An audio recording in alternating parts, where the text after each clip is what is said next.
Station आलं की तुम्हाला लगेच कळतं, कारण की आवाज येतो एक चाय चाय चाय. सगळ्यांना आवडतो तो म्हणजे चहा. मी आणि बाबा हॉटेलमध्ये गेलेलो.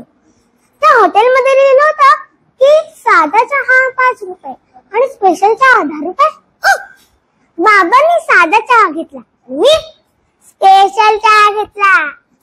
आता बाबांनी माझी जास्ती चव घेतली आणि म्हणाले, इकडे रे, या दोघांची टेस्ट एकच, मॅच स्पेशल काय कसं होतं का रे? तो वेटर म्हणाला, आहो साहेब, आम्ही स्पेशल चहात धुतलेला कप घेतो आणि साध्यात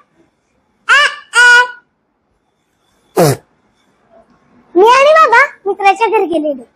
दुपारची 4ची वेळ. पुण्याला बाबांना चहा पिण्याची सुरसुरी आली होती. तो मित्र म्हणाला, 2 मिनिट थांब, तू चहा घेऊन आलो. बाबांना झाला आनंद, पण तो मित्र 2 मिनिटात बाहेर आला आणि म्हणाला, चलो जाऊया. अरे तू तर म्हटलंस ना की मी चहा घेऊन आलो. हो आलो ना, मी चहा घेऊन आलो. आमच्यांना म्हणतात की चहा देणं म्हणजे शिष्टाचार आणि चहा पाडायला देणं म्हणजे भ्रष्टाचार. आमच्यांना चहाबाज आणि त्यांना नाट्यसंगीत खूप आवडतं. मग ते सकाळी सकाळी उठल्या उठल्या आपल्या बायकोला बोलतात, चहा चहा, रात्रीचा समय चरण, रात्रीचा समय चरण, हात शकताना हा चहा.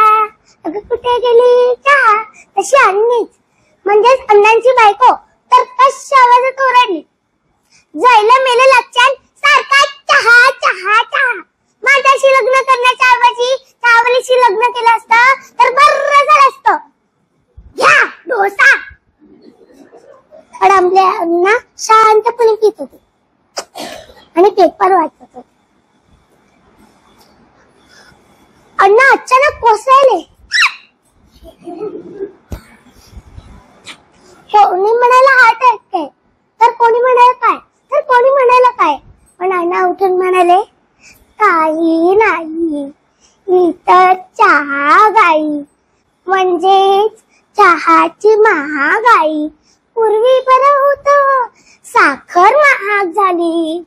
उपाय बिन साखरेचा चहा. दूध महाग झालं. उपाय बिन दुधाचा चहा. आता काय, आता चहाच महाग झाला. आता पिणार का बिन चहाचा चहा?